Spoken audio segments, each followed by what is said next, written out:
Praise the Lord. Happy Father's Day, man. It's so good to see so many of you in our congregation this morning. I pray that something said in my message this afternoon will be a blessing to your soul. Amen. Praise God. Heavenly Father, we thank you for this privilege to minister your word, oh God. I pray that something said will be a means of encouragement to some soul that as they go through this week, you will give them the strength needed, oh God. Bless this word to our souls. We ask this in all other blessings. In the name of your Son, Jesus, and for his sake. Amen. Amen. Amen. Before you see that, let's look to our word of the Lord this morning, which is found in Matthew chapter 3. Said Matthew chapter 3, reading from verse 13 through 17.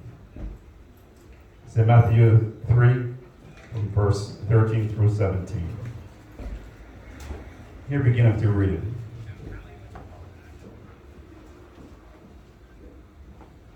Then cometh Jesus from Galilee to Jordan unto John to be baptized of him.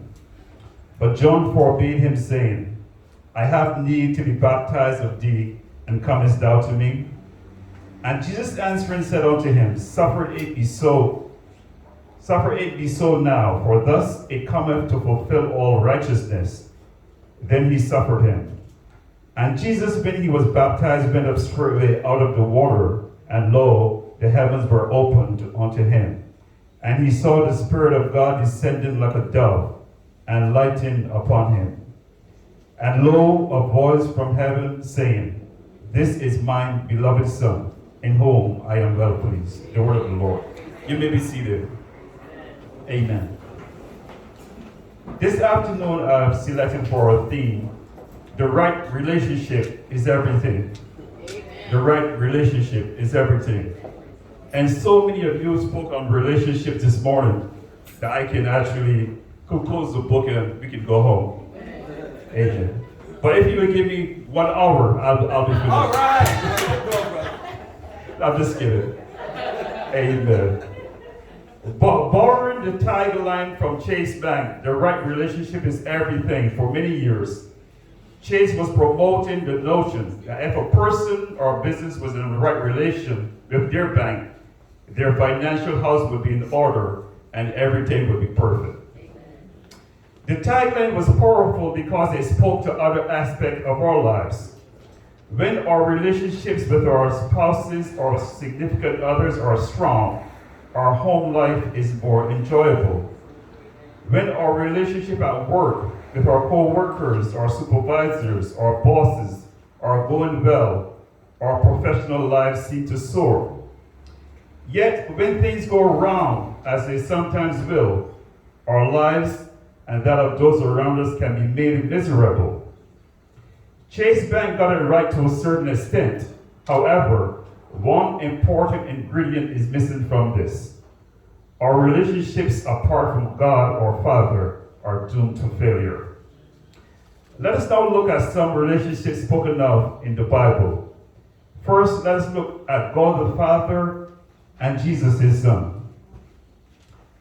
Everything Jesus did, his preaching, his healing, his suffering, his victory over sin, he did by the power of the Holy Spirit.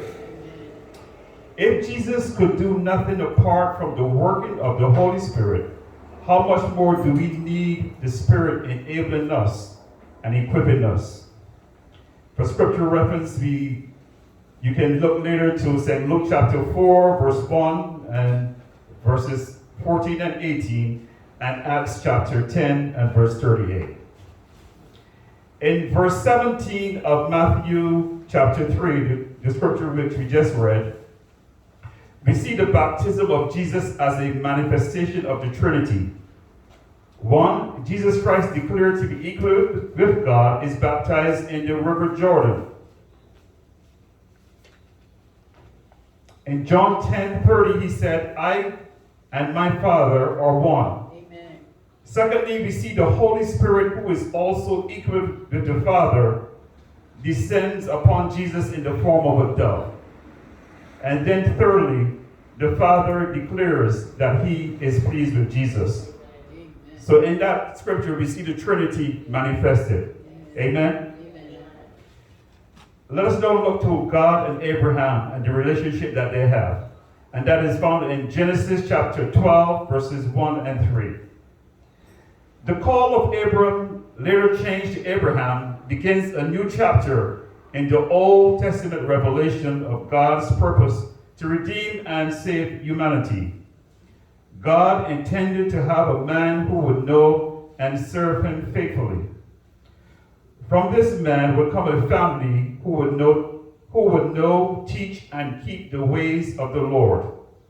Genesis 18, verse 19 states, "For I know him," God was speaking of Abraham, "that he will command his children and his household after him, and they shall keep the way of the Lord to do justice and judgment, that the Lord may bring upon Abraham that which he hath spoken of him."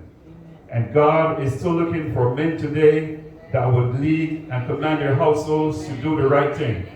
Amen. Abraham was called to be a spiritual leader at home and teach his children the way of the Lord.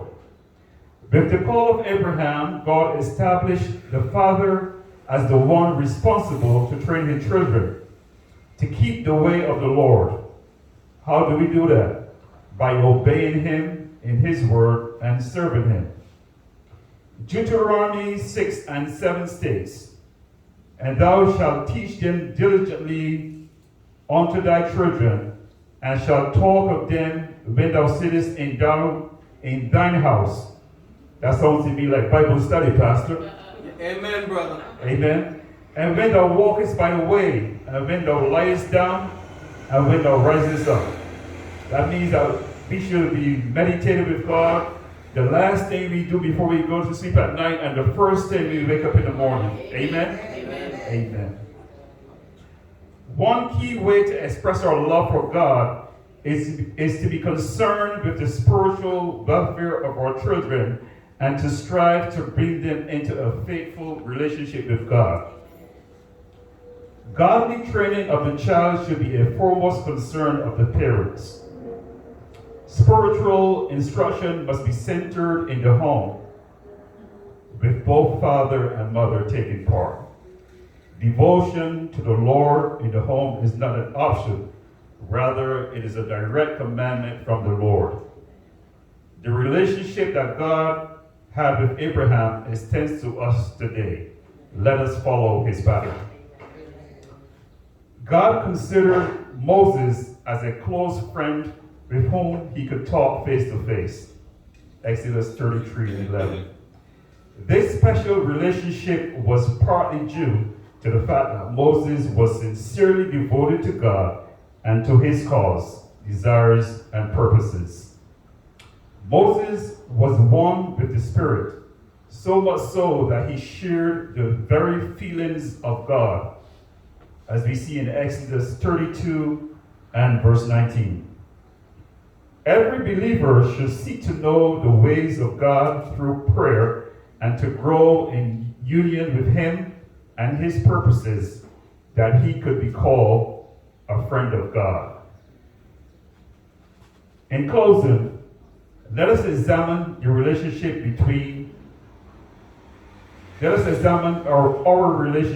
with our Heavenly Father. 1 Peter 2 and verse 9 states, "But ye are a chosen generation, a royal priesthood, and holy nation, a peculiar people, that ye should show forth the praises of him who hath called you out of darkness into his marvelous light." Believers are set apart from the world in order to belong completely to God and to proclaim the gospel of salvation to his glory and praise. Titus 2:14 states, "Who gave himself for us that we might be redeemed, that he might redeem us from all iniquity and purify us unto himself, a peculiar people, zealous of good works." Christ shed his blood on the cross in order to redeem us from all iniquity and the desire to defy God's law and the holy standards. 1 John 3:4. To make us a holy people, separated from sin and the world, and be God's own special possession. peculiarly special or one's very own. Those struggling with sin and the power of Satan should know that if Christ died for their redemption, how much more will he now give us grace to live victoriously over the power of sin. At this time, I'm going to invite the praise team to come and help me sing this song, We Are a Chosen Generation, called forth to show his excellence.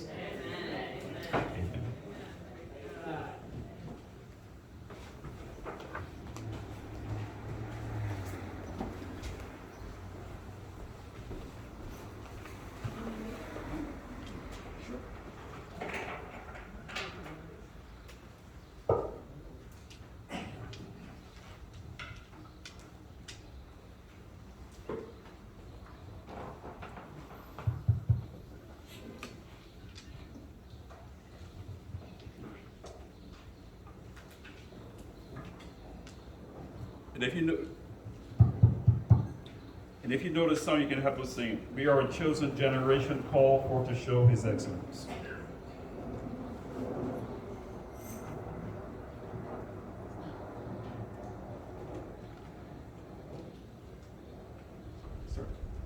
We are a chosen generation, called forth to show his excellence.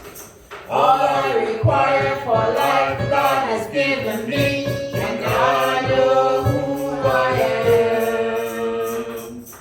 We are a chosen generation, called forth to show his excellence. All I require for life God has given me, and I know who I am. I know who God says I am. What he says I am. Where he says I'm at. I know who I am. I know who God says I am. What he says I am. Where he says I'm at. I know who I am. We are a chosen generation, called forth to show his excellence. All I require for life God has given me, and I know who I am. We are a chosen generation, called forth to show his excellence.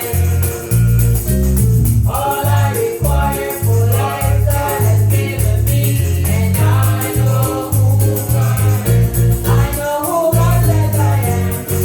What he says I am. Where he says I'm at. I know who I am. I know who God says I am. What he says I am. Where he says I'm at. I know who I am. I'm walking in power. I'm walking in miracles. I live a life of favor, 'cause I know who I am. I'm walking in power. I'm walking in miracles. I live a life of favor, 'cause I know who I am. Oh,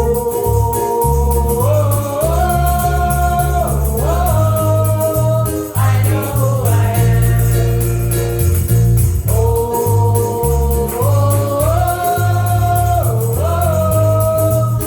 know who I am. Oh,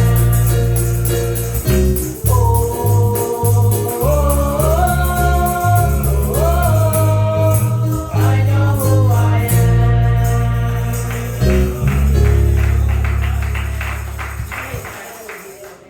Praise the Lord, praise the Lord. Praise the Lord, thank you, praise team. So as we close today, I want to ask you this question. Are you in right relationship with Jesus Christ? If not, why not? And if not, are you willing to be in a right relationship with Jesus? It's easy. You can ask God to come into your life to save you and to make you one of his chosen generation, set apart to God.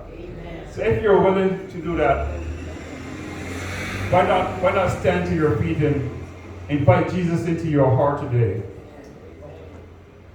Amen. Praise God. Amen. Okay, praise the Lord. Let us all stand as I'm gonna say my closing prayer, and then I'm gonna bring the pastor before you. Father, I thank you for your word. I thank you for the way you have used me, oh God, to deliver your word. Hallelujah. I pray that this word will fall on some good ground, oh God, Yeah, God. so that as we meditate on this word during this week, oh God, you would bring it back to remembrance, oh God. That as we find ourselves in various situations, oh God, you would minister to us, and this word would take root in our lives, oh God, and it was spring and bring forth fruit for your honor and your glory. We ask these in all of the blessings in the name of Jesus, your Son. Amen. Amen. Thank you for listening. Amen. Praise the Lord, all pastor.